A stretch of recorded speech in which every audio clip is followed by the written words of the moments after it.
ណែប្រយ័ត្នមកនេះទេលោកហ៊ានលួចបាយច្បាស់ខ្ញុំហ៎ខ្ញុំដាស់តឿនឯងឆាប់ទទួលស្គាល់ចាញ់ព្រាមទៅបើមិនអញ្ចឹងខ្ញុំនឹងឲ្យឯងមកជាតិនេះធ្វើចុងភៅមិនបានតទៅទៀតឯងមិនបានពេលវាមិនចាំទេការប្រកួតនេះខ្ញុំមិនអាចចាញ់បានឡើយឯងចង់ស្លាប់ហើយចាំមកពេញដំណើររបស់ឯងចុះ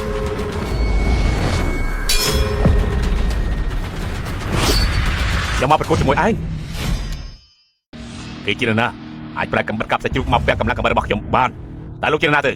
ប្រាប់ឈ្មោះខ្ញុំមកខ្ញុំគឺជាកូនកំបិតទី1ប្រចាំនៅហាងបាយធានប៉ៅកូនកំបិតសម័យម្នាក់សោះហ៊ាននិយាយមិនចេះខ្មាស់គេអីយកប្រកួតជាមួយស្ដេចចុងភៅហ៎លោកសួរហាងបាយធានប៉ៅពួកលោកអស់មនុស្សប្រើហើយតើពិតមើលដែរឬទេលោកគ្រូខ្ញុំនឹងអាចប្រកួតបានទៀតសាច់បងការប្រកួតបន្តទៀតខ្ញុំប្រកួតជាមួយលោកបានច្បាប់គឺជាច្បាប់ការប្រកួតនេះមិនយ៉ាងអាចឲ្យមនុស្ស2នាក់ចូលរួមប្រកួតបានទៅលោកប្រធានអីបើសិនជាគេចាប់ប្រកួតឲ្យគេប្រកួតទៅ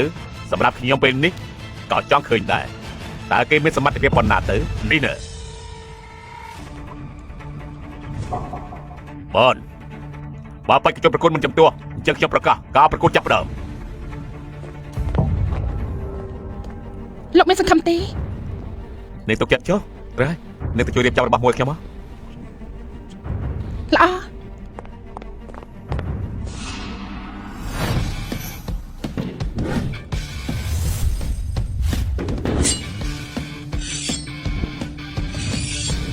បើជាធ្វើរឹកធ្វើពីមែន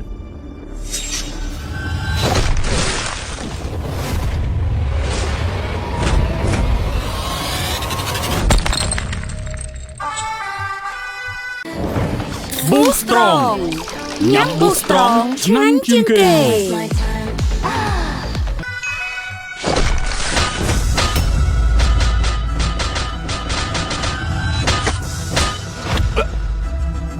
អញកម្លាំងរបស់អាម៉ាស៊ីននេះជាមួយខ្ញុំមិនលើសក្រោមគ្នាទេការប្រកួតសិនទៅចាំគិតទៀត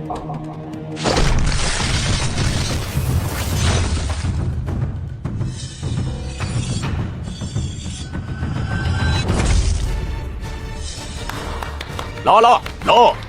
យព្រះពុទ្ធរូបនេះរស់រវើកណាស់ស្នៀតកបិនពិតជាបកែពេកហើយដល់គ្រាន់បើម្ដងទៀតដែលជាស្ដេចចុងភៅស្និតកបិតខ្លាំងអស់ចាមែន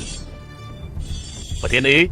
ចិត្តដល់ពេលវេលាទៅហើយណាប្រកាសលទ្ធផលភ្លាមទៅចាប់ហើយកូនកបិតសម្អុយនោះមិនក៏សម្លៀកកបិតទៅវិញចិត្តដល់ម៉ោងហើយបាទដល់ចឹងមិញមិនគួរគេចូលប្រកួតទេលើកនេះហាងបាធានប៉ាពូយើងច្បាស់ជាចាញ់មិនខានទេខ្ញុំសូមប្រកាសការប្រគំមិនទាន់ចប់ទេប្រកាសលទ្ធផលនៅពេលនេះដូចជាលឿនពេកហើយទេដឹងកូនកបិតសម្អុយដូចជាឯងនេះទោះបីជានៅសល់1នាទីឯងយល់ថាឯងឈ្នះបានទេសម្រាប់1នាទីគឺគ្រប់គ្រាន់ហើយមកដល់លោកត្រូវការខ្ញុំរាប់បានហើយចាំពេលល្មម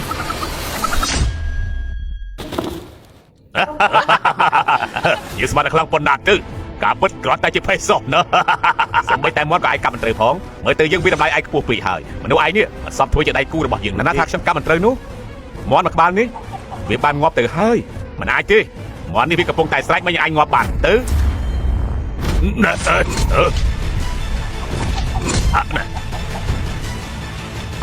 ខ្ញុំស្បាក់ភ្នែកហើយដល់នៅដើរបានទៀតអីមិននឹងអាចទៅឈាមមិនស្រកសម្រាប់នៅមានសម្លេងឬមួយលោកជាឈាមមិនស្រកសម្រាប់នៅមានសម្លេងតែលោកជាមួយអ្នកមានគុណម្នាក់នោះមានតំណែងស្អីទៅ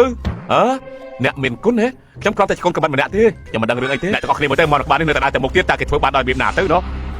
ខ្ញុំធ្លាប់ជជែកជាមួយនឹងសិស្សចុងភៅទេវតាវាងជីងប្រធានវាងចាប់ពីពេលគេសំពះចុងភៅទេវតាជាគ្រូមកនោះតាមចុងភៅទេវតារៀនស្និតកំបិតហើយស្និតកំបិតនេះមានឈ្មោះថាស្និតកំបិតសម្រាប់ជ្រូកស្និតកំបិតនេះសាហាវដូចជាខ្យល់អញ្ចឹងកម្លាំងខ្លាំងក្លាសត្វដែលត្រូវកាប់មិនមែនងាប់ភ្លាមនោះទេសឹងតែនៅមានសម្លេងដោយការនៅរស់អញ្ចឹងខ្ញុំស្មានថានេះគ្រាន់តែជានិយាយតគ្នាប៉ុន្តែពេលនេះខ្ញុំបានឃើញផ្ទាល់ភ្នែកហើយពិតជាអស្ចារ្យមែនកំបិតកាប់ជ្រូកទេវតាលោកបងលីងគឺជាចុងភៅទេវតាអ្នកនាងកុំលេងសាច់អីគេមិនអាចជាចុងភៅទេវតាទៅក៏ត្រូវដែរចុងភៅទេវតាមិនអាចធ្វើជាកូនកបិតនៅក្នុងហាងបាយពួកយើងគ្រាន់តែចៃដន្យប៉ុណ្ណោះទេគណៈកម្មការនឹងមិនទាន់ដាក់បន្ទូលឡើយឆ្លងកាត់ការពិភាក្សារបស់ខ្ញុំជាមួយនឹងលោកម៉ាក់នោះវគ្គនេះអ្នកដែលទទួលជ័យជំនះនោះគឺ